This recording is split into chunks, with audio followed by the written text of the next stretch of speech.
there is this idea about the relationship between the husband and the wife.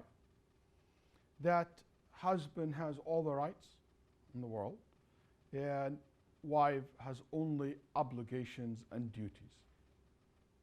In Islam, any relationship is always based on mutual rights and responsibilities.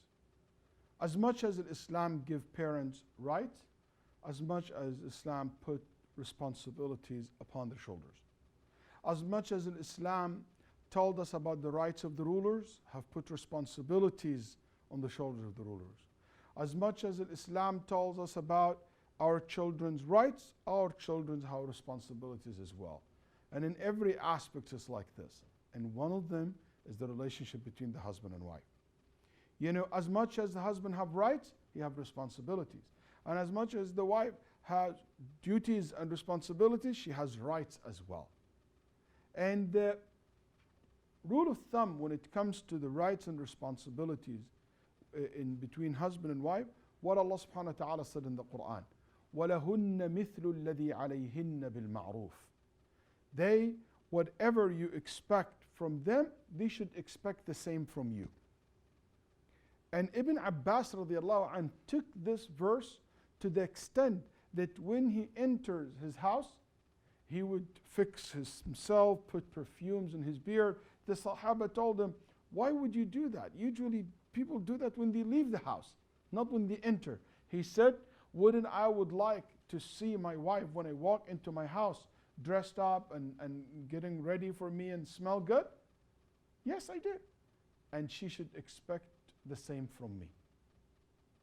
And that's a very general rule and one of the most important rules that define the relationship between the husband and wife. So many times we use religious texts just to justify our abuse. You know,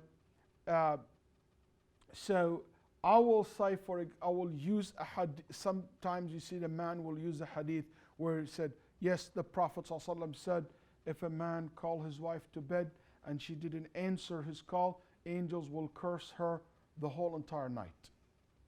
Yes, the Prophet ﷺ said that. But you know what? That also applies the other way around. If also she asks her husbands to bed and he doesn't want to go to sleep with her and prevent her from her right, he have also commit a sin as well like her. Because وَلَهُنَّ مِثْلُ الَّذِي عَلَيْهِنَّ بِالْمَعْرُوفِ. And even specifically in regard to this hadith, there is another guidelines that we have to take in consideration. Whenever we talk about rights and duties and responsibilities, there is a general concept in Islam. It's called لا يكلف الله نفسا إلا وسعها. I'm only asked and responsible for doing what I'm capable of. So if she is not capable to intimate for a psychological reason or a physical reason, that's a valid excuse to say no. And no, it means no. Another example, people use a text where they said, Nabi Sallallahu Alaihi Wasallam said, أَيُّمَ امْرَأَةٍ, any woman asks for divorce from her husband, لَمْ تَرُحْ رَائِحَةَ الْجَنَّةِ, she will not smell the fragrance of Jannah. Then this will be used to justify abuse, all kind of abuse, mental abuse, physical abuse, emotional abuse, financial abuse, sexual abuse to the wife, all kind of abuse that is exist. And the woman has to live in this relationship under the pressure of her husband just because this hadith said, if she asks for divorce, she will not smell the fragrance of Jannah. But this hadith has nothing to do with what it was used for to justify the abuse of the husband. This hadith, al-ulama rahimahullah said, is talking about a woman who will cheat and she just want to sleep with more than one man. She will marry him, divorce him so she can sleep with another man and so forth. That's what the ulama said this hadith is about. Because we know in the Nabi sallallahu alayhi wa sallam told us that a woman came to the Prophet sallallahu and said, Ya Rasulullah, inni la akhsha al-kufra fil iman. I'm worried that to do something from the attitude of the jahiliyyah, the attitude of the kufr days. while I'm a mu'mina, which is I will not be good to my husband. I will not be grateful and thankful to my husband. What's wrong? The only thing wrong, her husband is a good Muslim, is a companion. What can be more religiously better than that? But she said, Ya Rasulullah, I can't look at his face. He's so unattractive. Very unattractive. I just can't look at him. I couldn't take that. Then the Nabi Sallallahu Alaihi Wasallam didn't give him a how come, shame on you, he's a man, you should be this and that. No, he said, give him back his mahar, and that's it. We call the marriage off.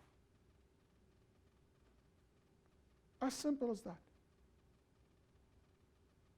There is nobody can force anyone into relationship. When the Nabi Sallallahu Alaihi Wasallam married a woman and he walked into the room and she saw the Prophet, she said, A'udhu Billah. And Nabi Sallallahu Alaihi Wasallam said, she said, A'udhu Billah, I seek refuge with Allah. He said, you have asked a great one to protect you, so you are protected. Leave. No, he didn't force her to marriage. Khalas, you don't want to. That's Rasulullah. You don't want to be married to me? Let's go home. And we never heard later on in the seerah of the Prophet ﷺ talking bad about this woman. How come did she do that? Either one of the two women. Khalas, they move on in their life. If she doesn't want to live with the man, she has nobody can force her to live with him. The problem sometimes when we use these texts to justify our abuse or misbehavior or to make us feel good about ourselves.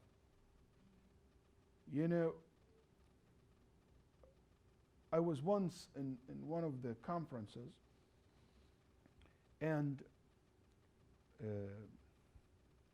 there a panel and the MC was a sister and she didn't manage the time properly. So the last speaker took, maybe 5 minutes or something like that. It wasn't fair. But he was so angry at her and so angry that he didn't get a chance to say, what he wants to say when he prepared for it. Supposed to be speaking 20 minutes and now he ended up with 6-7 minutes only. Then he started his talk. He said, قال رسول الله صلى الله عليه وسلم ما أفلح قوم ولوا أمرهم امرأة. He said, no people will achieve success if their matter handled by women. You think that this person used the hadith because he believed in the hadith? No, he used the hadith because he wanted a personal revenge. Al-Ghazali rahimahullah, he said, one of the worst people in this world is the one who ride the deen for the dunya. We should ride the dunya to reach the deen to the akhirah. Not to use the religion for personal gain. That's absolutely unacceptable